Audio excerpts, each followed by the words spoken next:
Hoy les voy a contar acerca de la Escuela de los Estudios Culturales, también conocido como la Escuela de Birmingham. Es una escuela que se ubica a fines del siglo 50 y principios de los 60. Nos encontramos con una Inglaterra atravesada por la Segunda Guerra Mundial, por el fin, lo que sería la posguerra, y por un mundo bipolar, o sea, el mundo dividido en la perspectiva capitalista y la comunista. Esto va a ser importante porque nuestros referentes y sus aportes van a estar atravesados por esa lógica marxista. Los referentes trabajaron en los talleres de las industrias para enseñar a alfabetizar la literatura inglesa. Allí se encuentran con una cultura popular. Bueno, en 1964 Richard Hogarth fundó la Universidad de Birmingham, el Centro Contemporáneo de Estudios Culturales, que centró los estudios en las formas, las prácticas y las instituciones culturales y sus relaciones con la sociedad y el cambio social. Tenían una perspectiva neomarxista, es decir, no era tan ortodoxo el marxismo en ellos como sí lo era en Frankfurt, que su objetivo era denunciar las injusticias del capitalismo. Ellos no, ellos van a más bien sentarse en la cultura popular y cómo recepcionan los consumos de la industria cultural, los resignifican, se apropian, codifican y decodifican. Estudian la cultura en la sociedad contemporánea. Bueno, la diferencia con Frankfurt es que ellos no van a utilizar la categoría de masas alienadas, sino el concepto de cultura popular. Van a considerar que las audiencias no son pasivas, que hacen sus propias mediaciones y resignificaciones, que codifican y decodifican, porque hay un proceso social que hace una atribución de sentido a cierta realidad donde hay prácticas compartidas. Para Frankfurt, los medios que son afines al capitalismo tienen efectos en las mentes de las audiencias. Birmingham dice que no se absorbe todo, sino que hay una resistencia. Dentro de las características podemos encontrar que ellos se interesan por comprender los procesos sociales y las prácticas culturales, el desarrollo de la cultura, las prácticas sociales compartidas de un área común de significado. Ellos buscan comprender la acción de los medios como un sostén del status quo y herramienta para el control social. Analizan los efectos ideológicos que se evidencian en las prácticas culturales, las memorias de las prácticas culturales, lo residual, lo emergente y lo dominante. La cultura hegemónica y las resistencias de la contracultura y la subcultura. Aparece el concepto de mediación, es decir, las resignificaciones de los sentidos dados por la propia experiencia. Bueno, entre sus referentes encontramos a uno de los principales, que es Raymond William, un historiador, novelista y crítico, que en su libro en 1961, The Long Revolution, marca una doble ruptura.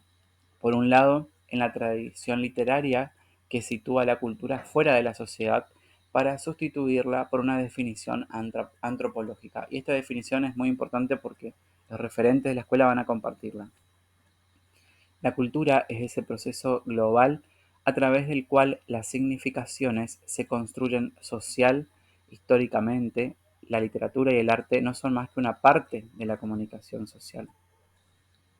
Y también hay una ruptura con el marxismo reductor y a favor del marxismo complejo, que permite estudiar la relación entre la cultura y las demás prácticas sociales.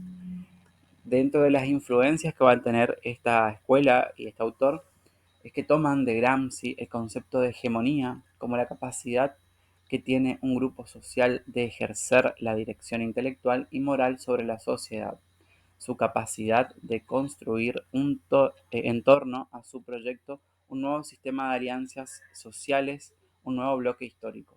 La noción de hegemonía desplaza la de clase dominante, cuyo poder residía por completo en su capacidad para controlar las fuentes del poder económico. De Althusser toman los aparatos del Estado de control ideológico, como la escuela, la familia, la iglesia y los medios de comunicación, que tienen la función de garantizar perpetuar el monopolio de la violencia simbólica.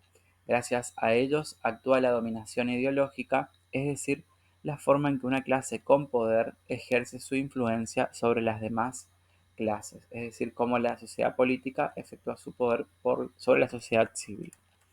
Bueno, el libro de Williams de 1977, Marxismo y Literatura, habla de tres elementos que son lo dominante, lo residual y lo emergente. La contracultura, la subcultura y los procesos hegemónicos, allí se van haciendo las resignificaciones.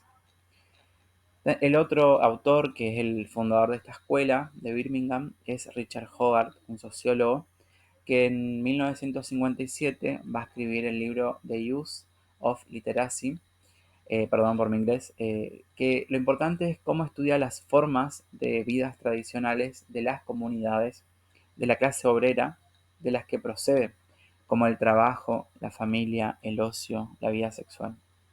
Esto también es importante recalcar que estos autores proceden de una familia de clase obrera, es decir, ellos van a basar sus influencias teóricas en el marxismo porque están atravesados por la experiencia, por esa lucha como clase obrera.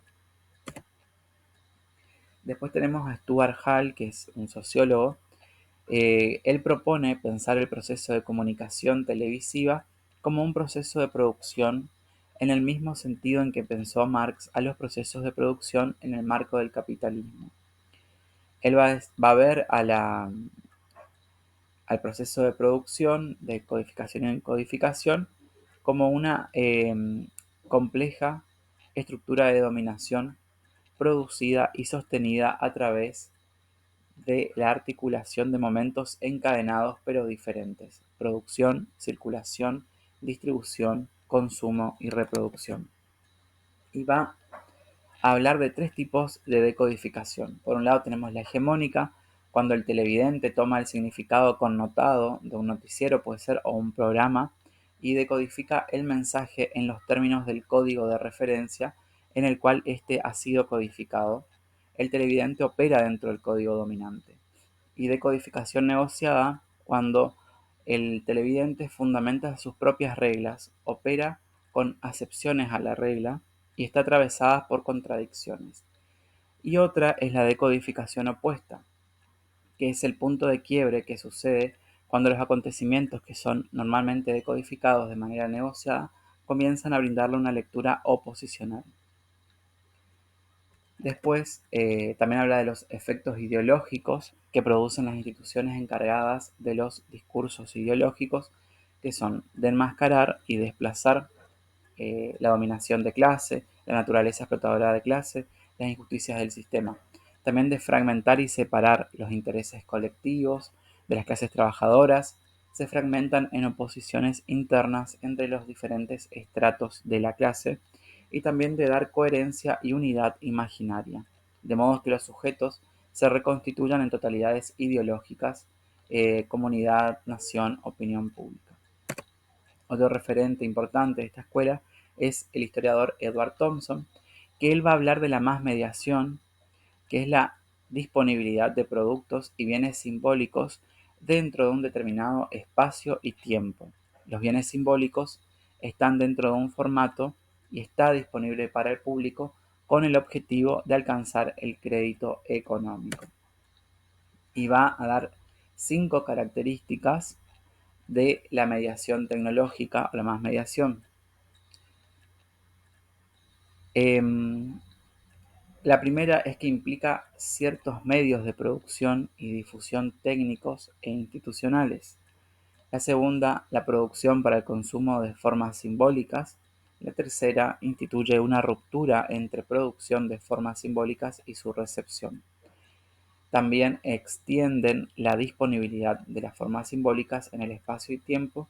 Y la otra es la circulación pública de esas formas simbólicas, que está hecha por una pluralidad de receptores. Hay un montón de conceptos que son bastante complejos de entender, que si alguna persona que está viendo este video le cuesta entender o no logra entenderlo, me puede dejar en los comentarios o comunicarse por las redes sociales y se los puedo explicar de una manera más fácil. Bueno, espero que les sirva y nos vemos pronto. No se olviden que hay más videos de este tipo en el canal sobre las escuelas de comunicación. Y el próximo video es sobre los estudios culturales latinoamericanos.